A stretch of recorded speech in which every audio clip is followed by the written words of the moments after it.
Hi there. I grabbed this welcome sign from the Dollar Tree, along with the tumbling tower block game. You will use 4 pieces for this project. I also snagged this scraper tool, which I used to remove the white border off the welcome sign. It did take a little bit of work, but once I got it off, there were some rough edges, so I just simply sanded it down. After wiping off the dust from my sign, I took the tumbling tower blocks and glued them to the inner edge on both sides of the back of the board. Once those were in place, I took the 2 remaining pieces and laid them flat against the pieces I had just glued in. It'll give it a little more stability to stand up on a table.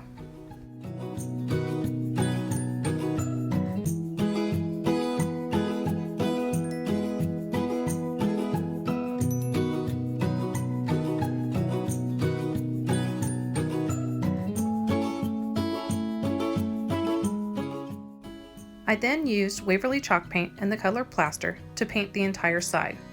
Just the front and the sides. You don't have to paint the back unless you want to.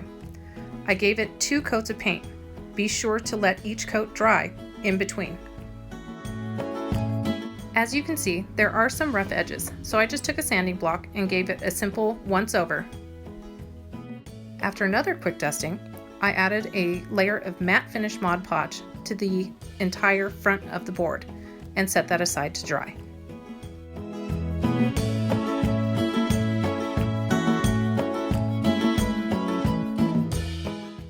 I had this moss sheet from the Dollar Tree, which I picked up last year.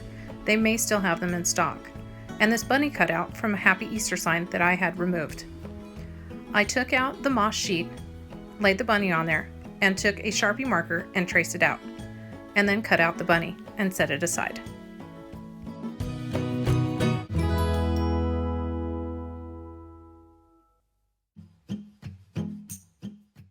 With the glue almost completely dry, it's now time to move on to the napkins. I picked up these Rae Dunn napkins from Marshall's. They were $2.99. Took one of the napkins out and removed the 2-ply from the back. Then I cut the napkin in half so I can completely cover my board with the words all going the same way.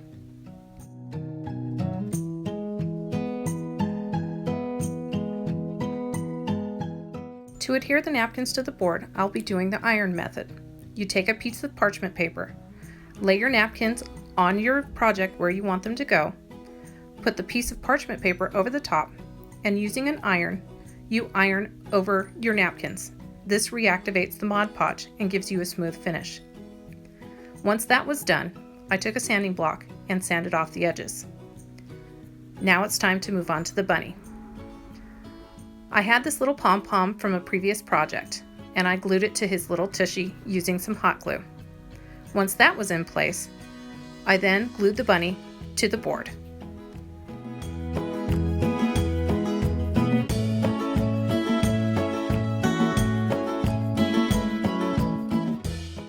Next, I used Waverly Antique Wax to distress my board, just on the edges and the sides, and let that dry.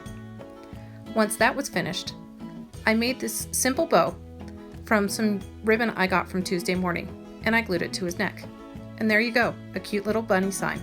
I hope you enjoyed this video. If you did, please share and like this video. And remember, you can always follow my page at Jenny of All Trades. Thanks for watching. Take care. We'll see you soon, and stay crafty. Bye.